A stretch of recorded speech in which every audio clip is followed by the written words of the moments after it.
topic is micro operations. ठीक है, micro operations which are perform by the microprocessor. ठीक है, basically what are micro operations? Micro operations are those operations और the actions done on the data that is stored in the register. ठीक है, और इनको हम micro operations क्यों बोलते हैं? इसलिए बोलते हैं क्योंकि ये ऑपरेशन जो है बहुत in a few seconds, milliseconds के अंदर परफॉर्म होते हैं. मिली में मैं ज़्यादा बोल रही हूँ, माइक्रो सेकेंड्स के अंदर परफॉर्म होते हैं, इसलिए the name is given as micro operations. ठीक है, तो आपके जो माइक्रो ऑपरेशंस हैं वो कौन कौन से टाइप के हैं? सबसे पहला जो आता है आपका वो होता है अर्थमेटिक माइक्रो ऑपरेशन. ठीक है, arithmetic micro operations. Then logical micro operations. Logical micro operations. Third we can say that shift micro operations. And fourth we can say register transfer micro operation. इसको हम RTL भी बोल देते हैं.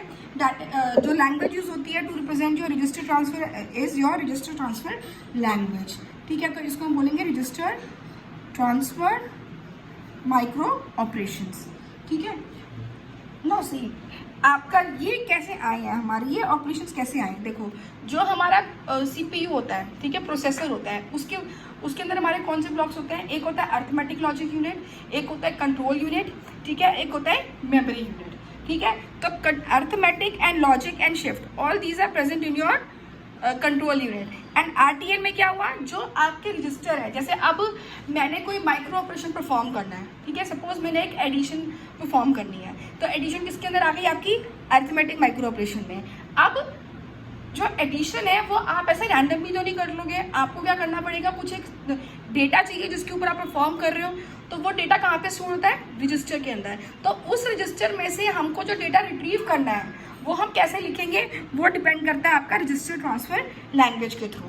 ठीक है, तो आपका लास्ट माइक्रो ऑपरेशन जो परफॉर्म होता है वो रजिस्टर ट्रांसफर होता है. फाइन. तो now I will the first micro operation which I will start today is your arithmetic micro operation. Okay,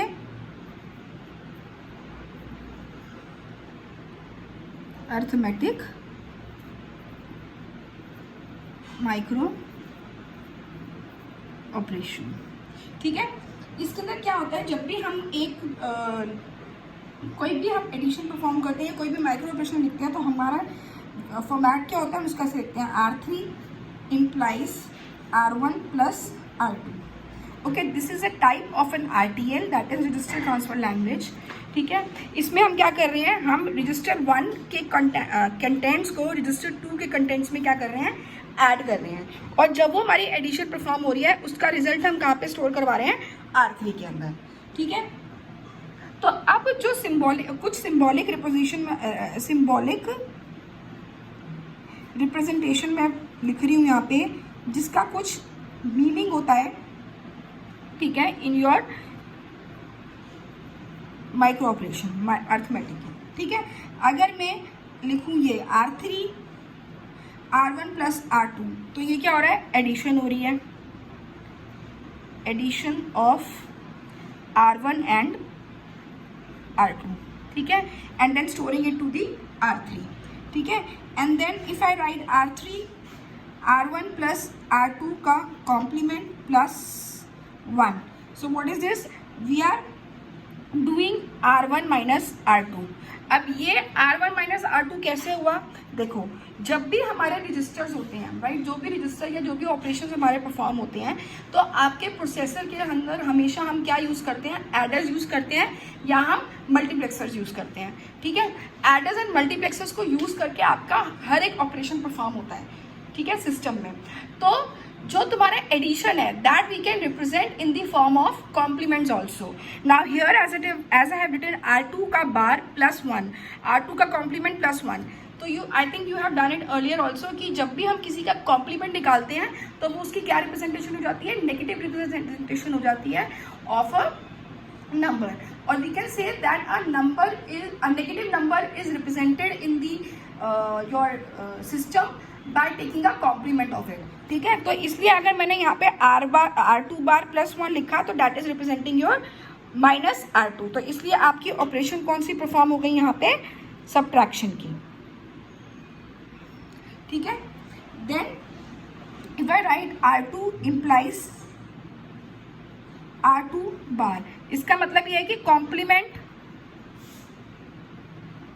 complement of the contents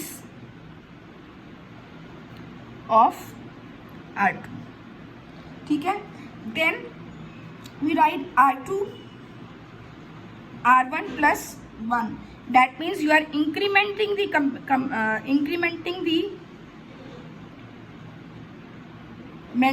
contents of R1, ठीक है, you are incrementing the contents of R1. Then R2 मैं अगर ऐसे लिखूं R2 minus 1, तो this is decrementing the contents of R2, यहाँ पे ये R2 होगा, ठीक है, ये R2 है और ये R2 है, राइट। तो decrementing the contents of R2. Now this is the only few symbolic representation which I have shown you कि हमारे अर्थमेटिक ऑपरेशन कैसे होता है, ठीक है। So this was just an introduction to your arithmetic operations. Arithmetic micro operations में क्या है कि आप अर्थमेटिक ऑपरेशंस परफॉर्म कर रहे हो उसमें, ठीक है। Okay, in the next video I will continue with the implementation of the arithmetic micro operation.